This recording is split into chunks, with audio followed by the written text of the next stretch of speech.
All right, so this is your host, Leilani Cawthon, CEO of Learning Council, news publication and research organization. And we shared earlier today some of our national research from our big national survey, which if you're on our site right now and then you came here to watch this video, you could go see those earlier renditions of our announcements about research.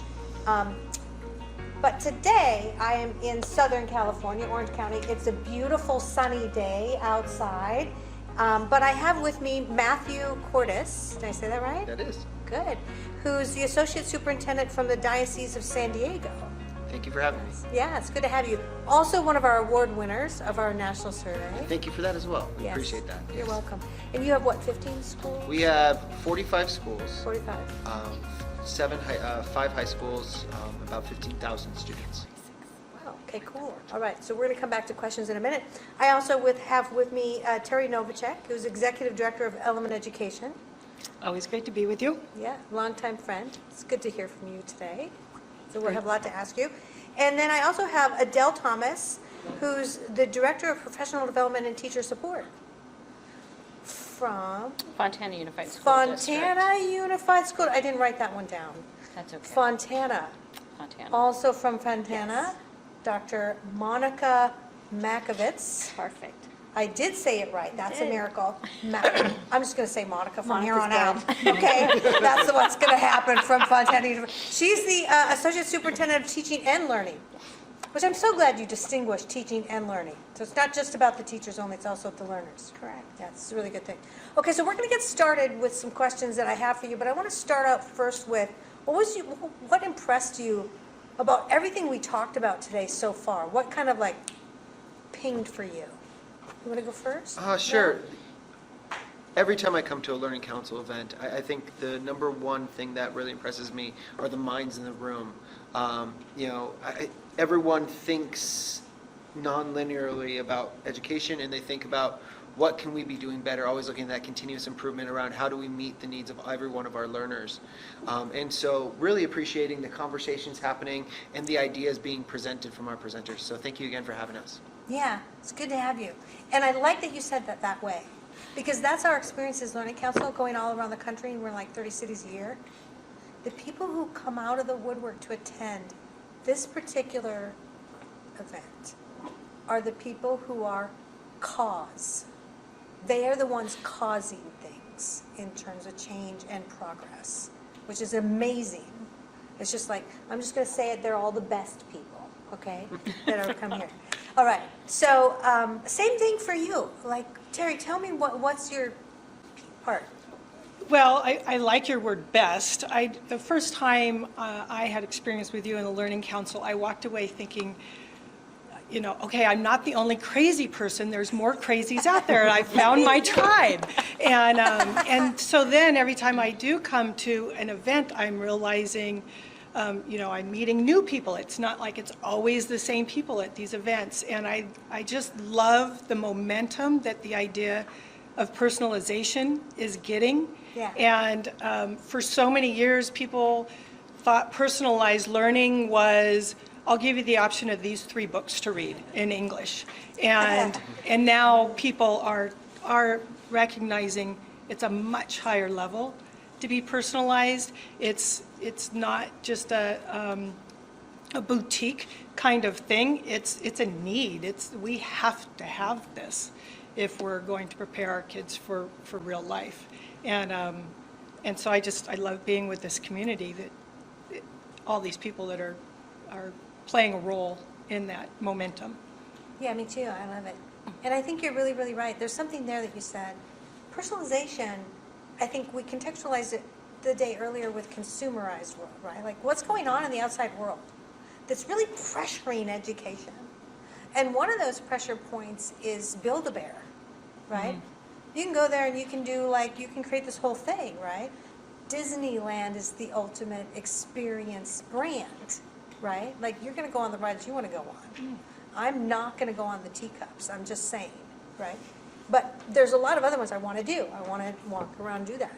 I think we're living in an age, definitely, where the experience is what people are looking for because of what they can get in every other industry. It's a major pressure point. And we don't really think of that all the time as educators, so I'm really glad you said that. Okay, so Adele and Monica, two-person team from a fantabulous Fontana. Do you guys want to answer together or one at a time? Let's go, Adele. I think you're next in the row anyway. Oh, okay, we're just going right down the road. Okay. I think for me, coming off of the pandemic, I think there was a lot of things that we learned with digital learning, but I think as we are moving back into it, we don't quite know how to navigate this new landscape, so we're kind of falling back into our old practices, where when we knew the stuff, we all said, we don't want to go back to the normal, but we're kind of going back to that. And so I think today's really opened up, it's a lot of questions with how do we do it, how do we make it work? But I think we need to, especially in public education, start thinking of, rather than figure out master schedule and let us do this, or the teachers union, figuring out what are the pieces that we could to at least start making these baby steps, rather than all the reasons why we can't change, because there's so many choices for families to go for education. And so I think for public education, we either figure it out or what's the future for us. Yeah, because you got competition now, so you got to kind of start going and push the envelope and go, and really, how much can we get away with? Not can we do it or not? You know, How do we secretly, start how much can we get moving away that? with? How do you feel about that, Assistant Superintendent? I think, I have been with Fontana 2 years. It's been an amazing experience. And I think Fontana as a whole, our goal is to prepare our students for after college, to give them options that they wouldn't have necessarily just if they took the normal high school curriculum. So we have been really pushing hard to, develop our college and career, develop our curriculum. But part of it, as Adele said, is we've had so many tools, digital tools to use. Coming out of COVID, as everyone has experienced, we're probably on digital overload. But it's our job is to help our teachers and staff navigate what tools are effective, provide that support. And to help to better serve our students, because our students are young, they don't know exactly what's out there. Well, they probably know everything that's out there, but what's good, what can help their learning. And I guess just from a teaching and learning, the reason why we call it teaching and learning is because yes, students are our first priority, but so are teachers, being able to give them the knowledge that they need to move forward. Yeah, both sides, right? Okay, so now let's shake up the order of how we're going to talk about things. Like that, like everything you said. We had a little bit of a theme today about leading the learning matrix, okay? So part of that is, that boiling it all down is get organized, which you just talked about. Like what's going to work, what isn't going to work. But I think it's beyond that. It's get organized with a caveat, which is at an institutional level. Why? Because the digital universe has workflow to it. It's not built like a manufacturing line where there's points on the line of teachers, okay? It's like it has a wire, basically, that runs through this machine to that machine to that machine, and there can be cross sort of pollination, okay? So the digital world is different.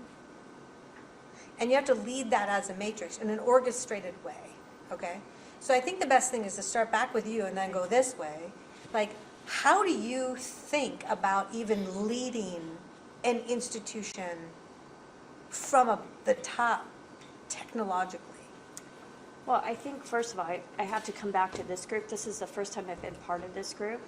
And it's very important it's kind of like this group is like a think tank. You provided research for us, a snippet of research. We had a chance to talk about our personal experience and moving forward in terms of bringing technology and successfully bringing technology into our schools for our students. I think that process is important, that think tank process. Sometimes when you go to larger conferences, you don't get the breakout sessions where you really have a chance to dive deep into the topic. And I have to tell you, I appreciate about that today. It wasn't so much sit and get. It was more of a model it was a facilitator model. And that is something that is key for me bringing back to the sites is because we want our teachers to be facilitators of technology for kids to learn. Kids are learning faster than we can ever imagine, and they outpace us no matter what in technology. It's just like a matter of minutes of hours, right? So our teachers, it's important for us to be supportive of our teachers, and what does that facilitator role look like? What training do they need? What resources do they need moving forward, so they don't feel like they're not capable of being an effective facilitator. I totally agree, all that. I have a thought on everything you just, before I come to you, Adele. That's fine. It would be great if modeling could happen in other ways, structurally, in institutions, right? So that, I'm going to come to you on that. Same question as her, but just try to hit on that modeling part of what she just said. Well, and I think, like in Fontana Unified, we have 46 different school sites, and I think if we do not have some type of structure, there's something that takes me back to is you can have good schools and not have a good district, but you can't have good schools if you don't have a good district. True. So I think you have to have the structures and kind of common goals, defining what you're trying to accomplish, why you exist, but then the avenue of maybe how each individual school gets there, that's kind of where you have, it's that tight, loose, like you have to have both, because you can't have, you know, if we look at some of our traditional pacing guides where the teacher, this week you're on this lesson, things like that, that didn't get us to where we needed to be. But if you leave it up to each individual teacher, that also has problematic. So I think it's, you know, having the schools operate on the goals that you've set as a district or your structure, but maybe the way to get there is different. I think that's where, when we look at the flexibility of time and teaching, and where, you know, it doesn't always just have to happen inside the building, getting outside of that traditional master schedule happening during, that it has to be the teacher delivering it, and looking at some of these flexibilities, I think would help us get there a little bit faster. Yeah, I agree. So here's, let me just summarize before I come to you, Terri. So modeling, huge. Levels of modeling, what you just said, huge. And it takes me back to the fact that we had this conversation about the building the matrix. Okay, so what is your matrix of learning? How are you orchestrating your pieces of technology together with the modeling, right? And what are the levels of doing that, right? Like, because you're trying to create poignancy to the learning, and you have to be intentional with that. So so essentially what you said about think tank is we come from the world of intentionality in the classroom by the teacher to do these standards today, and next week there's another set of them, okay? To now, intentional at an institution-wide level to build a matrix of digital things and digital and modeling. So now, you see the world of the Matrix. There's a movie about this, people. the Matrix. You remember that movie? If you haven't seen it, please go watch it so you get what I'm talking about. You see what I'm saying, Monica? So this Matrix thing has levels to it. You just pointed out one, you pointed out another one. And I think it's like coming out of COVID, we all know, you know, Fontana, our kids we need to focus on achievement, reading and math. We know we're not perfect, we have a long way to go. But it's like we've come out of COVID and, you know, everyone's searching for the perfect model, right? But no one knows exactly what it is because no one's been there yet. So it's our chance to kind of rebuild and try to meet the needs of students of where they are and where we want them, to give them the skills what they need in the future. So I think it's kind of like having these opportunities to come and talk to other districts and other, you know, people that are in the field. It gives us, like, you know, some ideas on bringing back to our staff and how, as a staff, we work together to say what's next for Fontana. Yeah, what's next? What's next? And there are some things that we do know. We do, so you just said something really important that I'm going to come to Terri and Matthew about what, nobody's been there yet. So this new nirvana that we talked about today a lot, hybrid logistics, we called it hybrid high flex, building the learning matrix, right? It had some underlying assumptions to it, right? Like we did say some things that we all know are happening in society and life that are pointing at, yeah, this old way is not working. So we got to do some change. So even though nobody's been there yet, we do know some things. Okay, so I've already forgotten what I even asked you guys, so I'm not even going to ask Terri. About leading. So I'm just coming to you now with a key off of what I said just now, which is what do we know? What do we know is in our future? This is coming to you guys. Well, I was ready to go with your whole leadership thing. Okay, go there first. But really, You I mean, remembered, and because I didn't. agree with what was said, and I was Okay. just going to build on that. So like with the element schools, one's a K-8 Montessori, and we all know Maria Montessori was all about follow the child. Yeah. Same idea as meet them where they are. The other one's a K-12 personalized learning where every single student has a different learning plan. And again, you're meeting them where they are. And for us, it's connection first. And, there's 50 bajillion articles out there on how important it is for the teacher to connect with the child. Yes. But we take it back further than that. It's the child connecting and knowing themselves first. So we have an assessment, and there's all kinds of those, personality assessments out there. But understanding themselves, how they feel about themselves, their own strengths, their interests, their talents, their dispositions, the environment they learn best in, and feeling good and celebrating that. And then their place in the world, and then how they feel about learning. Yeah. And so I know adults don't always like to hear this, especially teachers, because we're professionals, right? But we're really not that different than the children.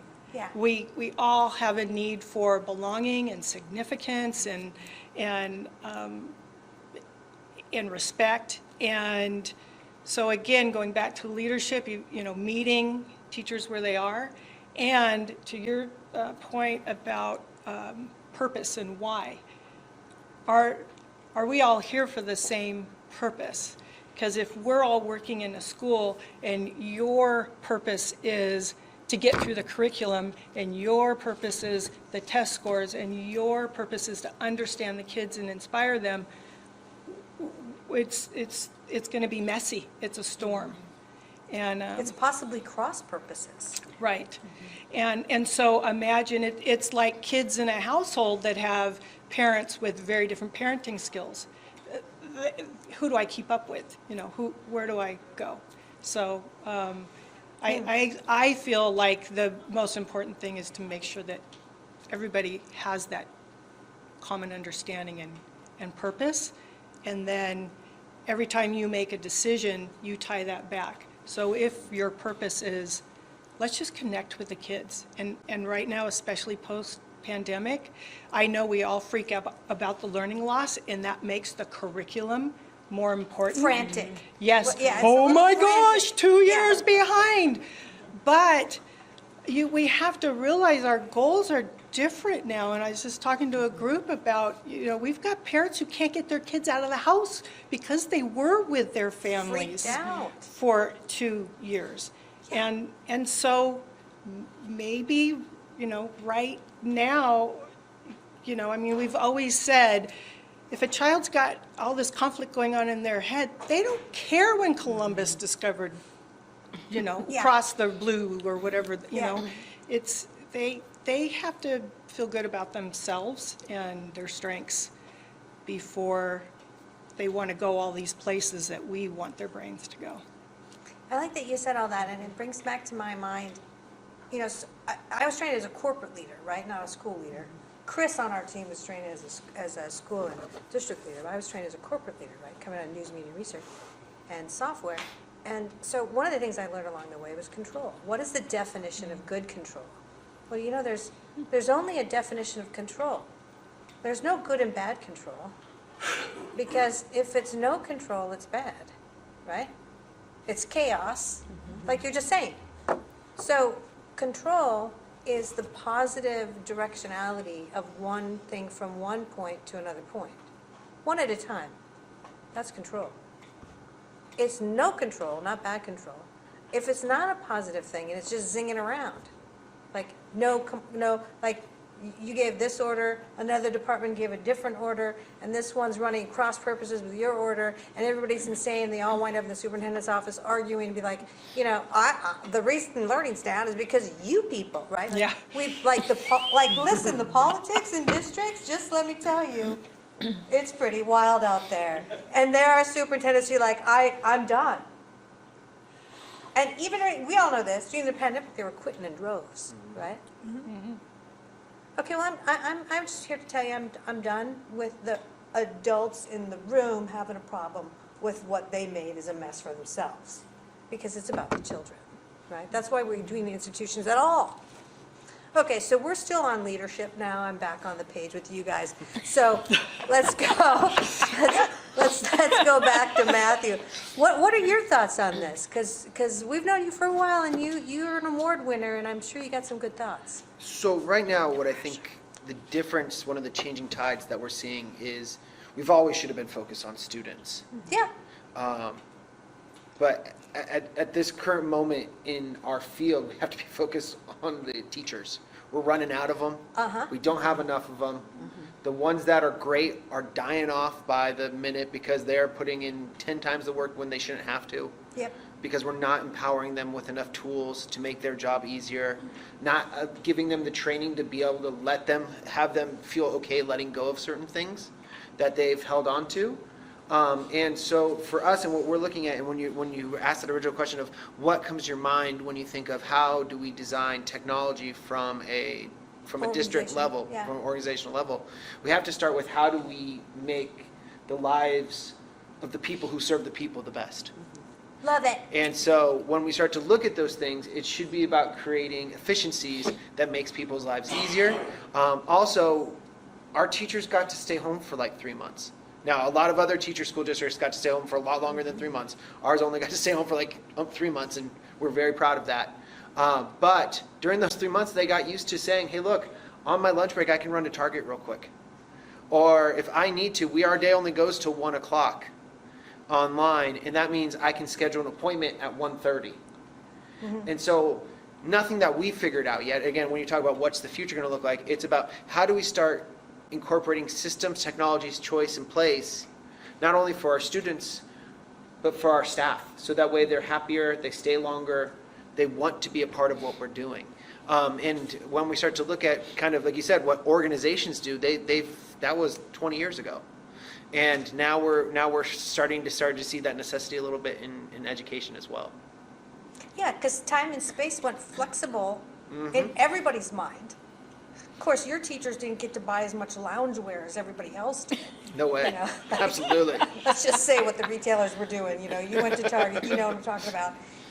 More loungewear for everybody. But it's that point of a light bulb went off, right? That we can't come back from now. So we all know we're going somewhere. So I gave, and this would be our final question because I think we're going to run out of time then, right? I gave sort of the Learning Council Research's view of what we think the future is. We called it hybrid high flex, okay? Because we're watching the trajectories of what's going on in the consumer markets with educational technology, what's going on over here, cultural change, blah, blah, blah, the statistics of what the pressure points are, like you're losing kids, you got no teacher, blah, blah, blah. We laid it out. Here's where we're going, okay? I can willing to be wrong, okay? So I'm going to just, last question, where do you think the future is? What does it look like? So I'll start. Currently, we have 2 continuation high schools and one completely distance learning program and one, It's more of a synchronous thank you, virtual. more synchronous virtual. And those programs meet the needs of or trying to meet the needs of our neediest kids in terms of academic challenges and social emotional challenges.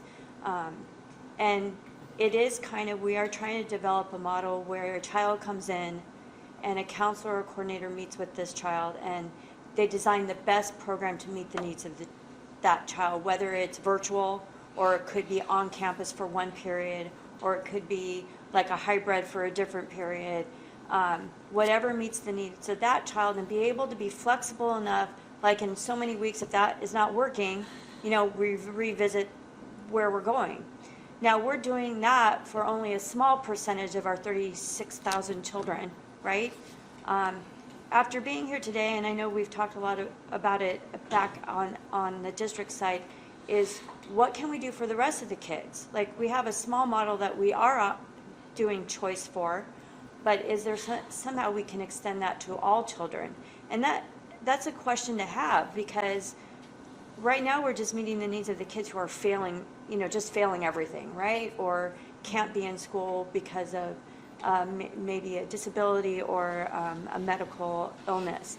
And but it just today had me thinking, after you showed the digital classroom with the 5 with the teachers, it's like, what can we do to expand that freedom of choice, but also be supportive, because with change comes, teacher, you have to support the teacher. I want to make sure from our point that we provide the necessary resources.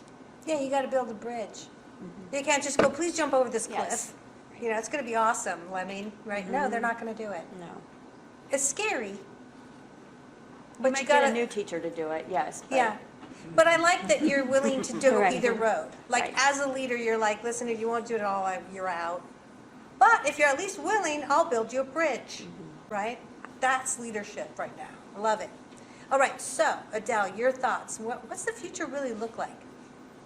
I think when you think of artificial intelligence, and there's so much that we can bring into education, like Microsoft has reading progress. Yeah. So you think of all the time that teachers spent running records and all of that. Well, now you can take that away from the teacher, and then the teacher is just, delivering the instruction. And I think some of the things, like if we looked at with some of that, different scheduling and looking at how we use the day, rather than looking at, you have 5 7th grade math teachers. Yeah. If you look at these 5 7th grade math teachers, but they are responsible and they're working with all of your 7th grade on that content, the flexibility that you could personalize that rather than having them assigned by periods.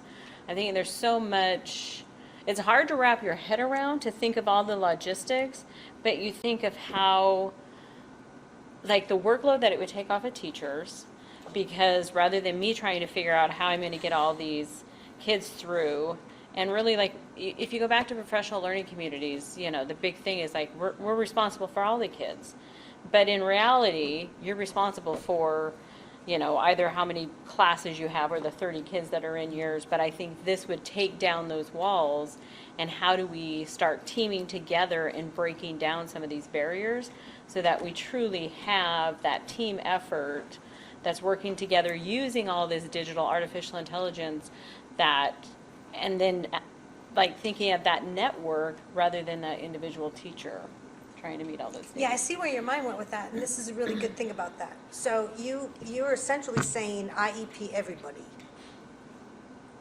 which is already being said to us by superintendents all across the country. Literally, a lot of the bigger inner city districts are there. They are already writing IEPs for everybody. What they haven't done is where your mind went was take away some of the basic assumptions we've had for 250 years, which is classroom segmentation, grade segmentation. Just wipe that logic out of your mind and start anew. Here's all the stuff you got to learn by the end of the 12th grade. Let's lay down that brick pathway, and then time and space, have at it. Right? Where are you? Oh, you arrived in kindergarten already knowing calculus. Straight to college for you, right, for that one. Or you arrived already being this far along, so we put you in the right place. Okay? And then you move from there. You're behind in something else, so we put you over here, right? So the construct mentally just goes kaplooey. And then you got to figure out what to do with the humans around that to really teach, because there's still that need for teaching to be intersected into that, okay? There's still human interface. That's why schools are never going to go away entirely, right? That's not going to happen. We're not going to bifurcate into all online because humans, yeah, you still need them. Thank God, goodness. They're not going to wipe us out. Like, they're not going to, it's not going to all be robots. Okay, that's good. Okay, so Terri, your thoughts on the same thing. What does it look like? Well, I'm going to make a bold statement here, and I'm going to preface it with, my background is a single subject content area specialist. I believe content area specialists are become dinosaurs because that content is accessible. You don't have to rely on me to know how to write a 5-paragraph essay, to understand the plot of a novel. And I think that personal responsibility and accountability is the primary need right now. DC and Ryan did the, self-determined theory back in the 70s, and we have, all these decades, those people excelled, and I don't think that that's just something for a small group of high achievers. I think that's something everybody is Yes. going to need to succeed. And so I see education in this transition right now where, and I would argue, laying out what a student needs to learn, because I do believe that pathway needs to look different for Yeah. every one of them. But we have to stop controlling education and spoon feeding our students, and then let them graduate and say, bye-bye, make all your own decisions now, be self-determined. Yeah. But you just controlled all my learning for 13 years. How am I supposed to have those skills? So I think that really a lot of our language needs to be asking parents, asking teachers, asking students, what are you going to do about that? So that everybody understands we all play a role. It's not, and like you were saying, all of us adults, it's the admin, it's the teachers, it's the students, it's the Blame parents. everybody but It's myself. everybody. We Yeah. all play a role, and it's only when we work together as a team. And we all need to recognize we're all lead learners. Yeah. Very, very bold of you to say all that. And I agree with you. Subject matter expertise against the open internet and some discernment, way of the dinosaur. Not in everything, maybe. Because there's also culmination subjects coming out where, yes, frontline, front of the tech expertise, where you gave that teacher maybe at a professorial level, or somebody that's an expert leveraged across multiple districts in drone technology or coding or whatever. They're in front, they're given the study time to do that, and then they're leveraged. Right. The coming gig economy teacher, who's best of the best, that's coming. That's what college professors are supposed to be right now, right? Maybe that comes to K-12, but it's leveraged from multiple districts for us, right? That's just a separate thing. The other thing you said, that here's how I know that's true, and then I'm coming to you, Matthew. Control, the ability to run yourself, is a this century imperative. Because everything's out to deceive you and trick you into not understanding what's going on and and run you, right? Including the media. We all know that. I don't care what side you land on. We all know this is true. So here's why I know that's true. This is just a little side before we're wrapping up with you. Is that my sister called me one day and she goes, okay, my son, my nephew, my family should never watch this video, he chose this wonderful new wife, but she runs him. She tells him everything he should do, right? And if there's a decision to be made about where they're going to buy their first house or whatever, she tells him.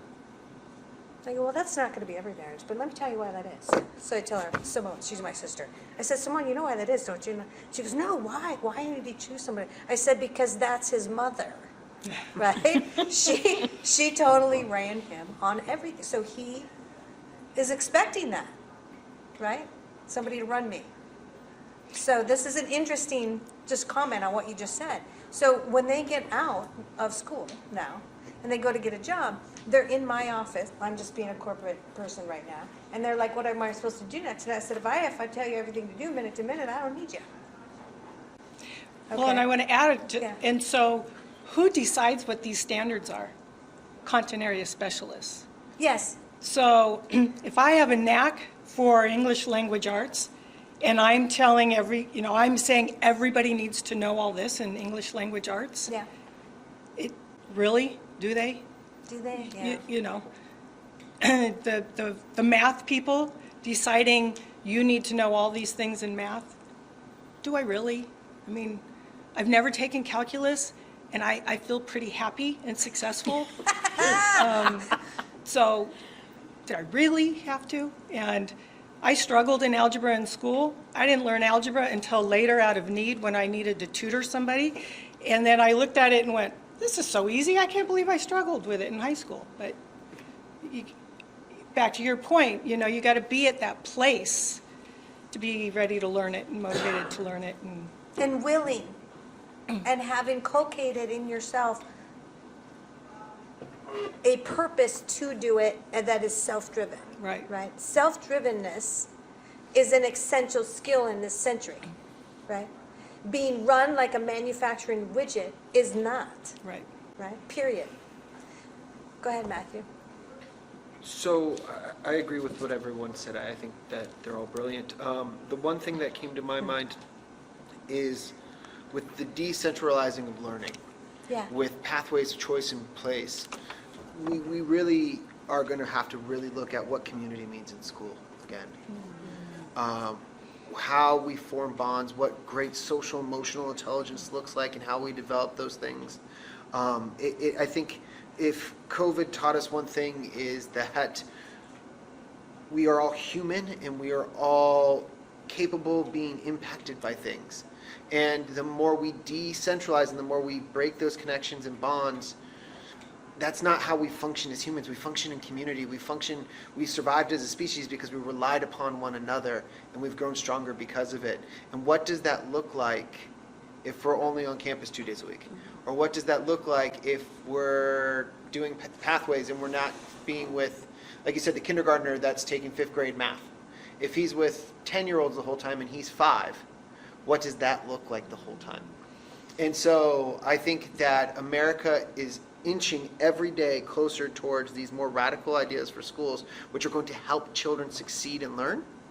And I think that because of this huge experience we all went through, we're now saying, what does that look like on the social emotional level for every child to go along that pathway? And I think it's going to be brilliant. And I think people smarter than me are going to figure it out. But it's something that instantly comes to my mind is, what does community look like now? Thank you. I think this is a challenge for this century. I completely 100% agree with you that we have failed to ascertain purposefulness of togetherness well. And maybe you could only do 2 days a week, Matthew. Oh, absolutely. But It's when possible. you are together, there's a purposefulness to it, and it's not boringness. It's not everybody on the manufacturing line thing. It's like, let's come together because we're going to do this, right? And there's like movie trailers and ahead of it, and it's like, right? Lights and flashing. It's like, it's awesome, right? So you go because like, wow, right? Like you guys are here today because we marketed to you 3 months ago. And we said, we're coming to your town. Get ready, right? And you arrived. So I agree with you 100%. This has been awesome.